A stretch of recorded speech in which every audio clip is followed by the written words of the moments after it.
Welcome to ఆర్5 TV news. సూళ్లూరుపేట నియోజకవర్గంలో అభివృద్ధి కార్యక్రమాలు ఒకవైపు సాగుతుండగా మరోవైపు దిత్యా తుఫాను ప్రభావంతో ఏర్పడిన పరిస్థితులపై ఎమ్మెల్యే డాక్టర్ నెలవల విజయశ్రీ క్షేత్రస్థాయిలో పరిశీలన నిర్వహించారు. మన్నార్ పోలూరులో పంచాయతీరాజ్ శాఖ ఆధ్వర్యంలో డివిజనల్ డెవలప్మెంట్ ఆఫీస్ కార్యాలయాన్ని గురువారం ఎమ్మెల్యే ప్రారంభించారు. ఈ కార్యాలయం ప్రారంభంతో గ్రామ పంచాయతీలకు సంబంధించిన పరిపాలనా పనులు వేగవంతం కానున్నాయని, అభివృద్ధి ప్రణాళికలు ఇకపై సకాలంలో అమలవుతాయని అధికారులు తెలిపారు. ఈ సందర్భంగా మాట్లాడుతూ గ్రామీణ వ్యవస్థను మరింత బలోపేతం చేయడమే లక్ష్యమని ఎమ్మెల్యే పేర్కొన్నారు. ప్రభుత్వ సంక్షేమ పథకాలు అర్హులందరికీ చేరేలా పర్యవేక్షణ పెంచుతామని, ప్రతి గ్రామానికి సమానంగా అభివృద్ధి ఫలాలు అందించేలా ప్రణాళికలు అమలు చేస్తామని తెలిపారు.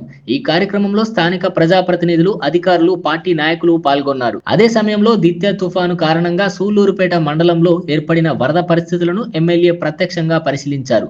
గోపాలరెడ్డి పాలెం పంచాయతీలోని తంగెళ్ల దిబ్బ గిరిజన కాలనీని సందర్శించి నీట మునిగిన ప్రాంతాలు, నివాస గృహాల పరిస్థితిని పరిశీలించారు.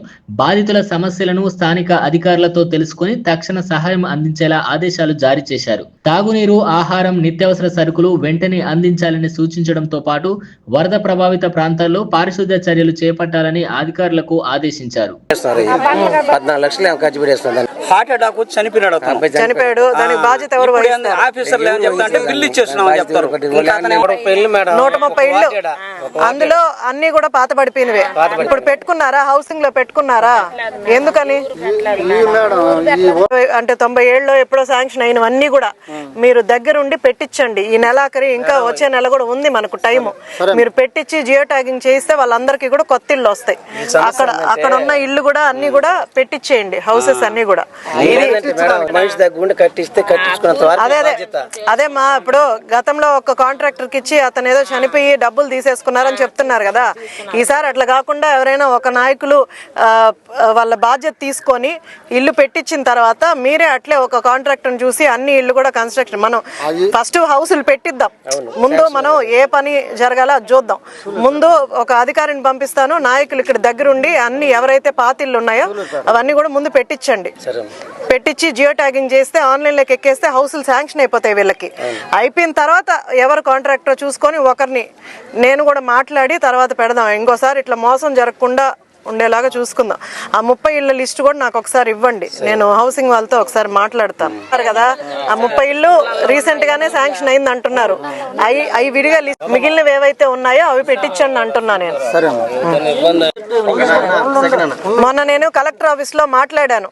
మన నియోజకవర్గంలో మీకే కాదు చాలా చోట్ల మనకు ఎస్సీ ఎస్టీలకి శ్మశాన వాటిక లేదు, పూడ్చుకునేదానికి ఇబ్బందిగా ఉందని చాలా మంది చెప్పారు నాకు. కాకపోతే దానికి స్థలం చూసి పెట్టడానికి కలెక్టర్ ఆఫీస్ లో మాట్లాడున్నాం.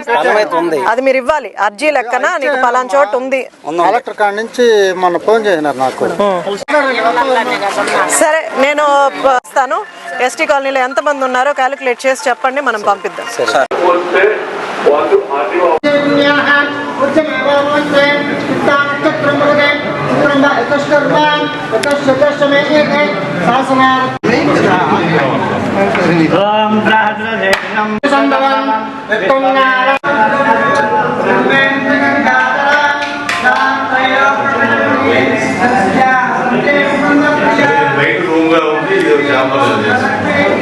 ఫోటోస్ కొంచెం పెద్దగా ఇచ్చేదాన్ని టైం లేక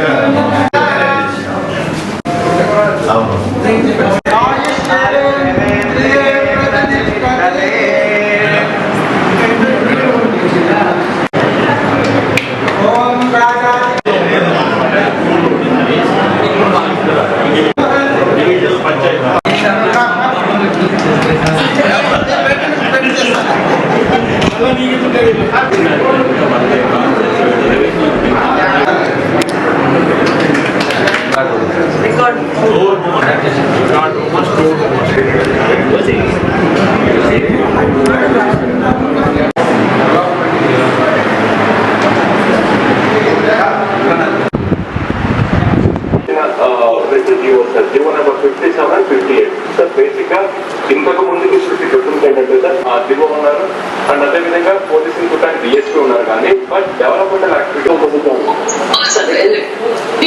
ఉంటుంది.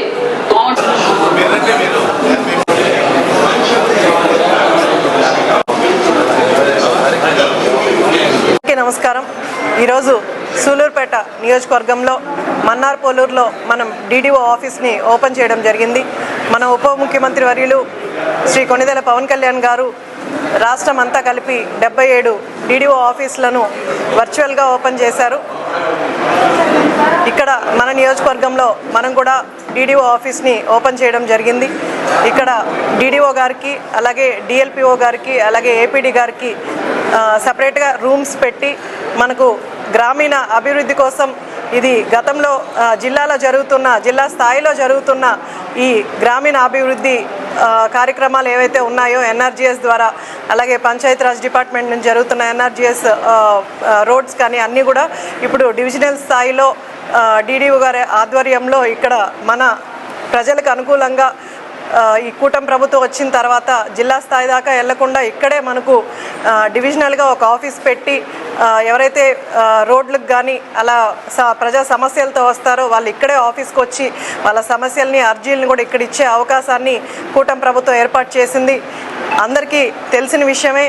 మన ముఖ్యమంత్రి గారు, అలాగే నారా లోకేష్ గారు కానీ, అలాగే పవన్ కళ్యాణ్ గారు కానీ ఎప్పుడు కూడా ప్రజల వద్దకే పాలనను తీసుకొచ్చి ప్రజా సమస్యల్ని ప్రజల్లోకి వెళ్ళి తెలుసుకుంటూ అన్ని కార్యక్రమాలు కూడా, అటు పెన్షన్లు కావచ్చు, అలాగే స్కూల్ ఇప్పుడు మనకు ఈ మంత్లో కూడా 5వ తారీఖు మనకు మెగా పేరెంట్ టీచర్స్ మీటింగ్ ఉంది. దానికి కూడా మనం అటెండ్ అవుతూ, అంటే ఏ విషయమైనా కూడా ప్రజల్లోకి వెళ్ళి మనం తెలుసుకుంటూ సమస్యల్ని దాని పరిష్కారం వైపు కూడా కూటమి ప్రభుత్వం అడుగులేస్తుంది. వాళ్ళ అడుగుజాడల్లో ఈరోజు అధికారులు కానీ, అలాగే నాయకులు కానీ ఇంత ఉత్సాహంగా డెవలప్మెంట్ పనులు చేయడానికి ముందుకు వస్తున్నారు, ఇంత ఉత్సాహం చూపిస్తున్నారంటే నాయకుల పనితీరు అలా ఉంటుందని, అందువల్లే మా అందరికీ కూడా ఇంత ఉత్సాహంగా పనిచేసే శక్తి వస్తుందని కూడా ఈ సభాముఖంగా తెలియజేస్తున్నాను. అలాగే దీనివల్ల ఇక్కడ డివిజనల్ ఆఫీస్ ఉండడం వల్ల చాలామందికి ఇప్పుడే మన కూటమి ప్రభుత్వం వచ్చిన తర్వాత మనం దగ్గర సీసీ రోడ్లు 17,500 వరకు కూడా మనం కిలోమీటర్లు మనం సీసీ రోడ్లు వేసుకున్నాం. అలాగే 2,500 కూడా కిలోమీటర్లు మనం BT రోడ్లు కూడా వేసుకున్నాం. ఇంకా కూడా మనం ఈ 1.5 సంవత్సరంలోనే ఇదంతా కూడా అయింది. ఇంకా కూడా మనము కొన్ని సీసీ రోడ్లకి ప్రపోజల్స్ కూడా పెట్టడం జరిగింది. ఎక్కడైతే గ్రామీణ ప్రాంతాల్లో మనకు నడవడానికి కూడా ఇబ్బందులు పడుతూ చాలా వరకు మనకు ప్రచారంకి వెళ్ళినప్పుడు ఎన్నో సమస్యలు చెప్పారు, నడవడానికి ఇబ్బందులు పడుతూ. ఈవెన్ మేము కూడా ప్రచారం అప్పుడు ఇబ్బందులు పడ్డాం. ప్రచారం వెహికల్ వెళ్ళడానికి కూడా రోడ్డు సరిగ్గా లేక ఇబ్బందులు పడ్డాం. ఈరోజు చాలా గర్వంగా మేము గ్రామీణ ప్రాంతాలకు వెళ్ళి వస్తున్నామంటే అక్కడ NRGS ద్వారా ఎన్నో రోడ్లు మనం వేసుకోవడం జరిగింది. ఇంకా కూడా అభివృద్ధి చెందడానికే ఇలాంటి ఆఫీసులు అన్నీ కూడా రాష్ట్రం అంతా కూడా ఏర్పాటు చేస్తున్నారు. ఈ ఒక్క డిపార్ట్మెంటే కాకుండా అన్ని డిపార్ట్మెంట్లో, ఈవెన్ అనిమల్ హస్బెండరీ కానీ లేదా అన్ని డిపార్ట్మెంట్లో కూడా మనము ఆఫీసులు ప్రత్యేకంగా ఏర్పాట్లు చేసుకుంటూ ప్రజలకు ఇబ్బంది లేకుండా ఆఫీసులకు వచ్చి అర్జీలు ఇవ్వడం, లేదా నాయకులు కానీ అధికారులు కానీ గ్రామంలోనే ఒక మీటింగ్స్ పెట్టి అభివృద్ధి జరిగే విధంలో కూడా మేమందరం కూడా పార్టిసిపేట్ చేస్తున్నాం. కూటమి ప్రభుత్వం వచ్చిన తర్వాత చంద్రబాబు నాయుడు గారు ఎంత నిబద్ధతగా, మన కొణిదెల పవన్ కళ్యాణ్ గారు ఉప ముఖ్యమంత్రి గారు ఎంత నిబద్ధతగా పనిచేస్తున్నారు, అంతే నిబద్ధతగా ఇటు అధికారులు కానీ ఇటు ప్రజాప్రతినిధులు కూడా పనిచేస్తున్నారు. ఇంకా కూడా 4 సంవత్సరాల్లో ముఖ్యంగా మన సూలూరుపేట నియోజకవర్గానికి మేమందరం కూడా కృషి చేస్తూ నాయకుల అడుగుజాడలో నడుస్తూ సూలూరుపేట నియోజకవర్గ అభివృద్ధికి పనిచేస్తామని తెలియజేస్తూ సెలవు తీసుకుంటున్నాం.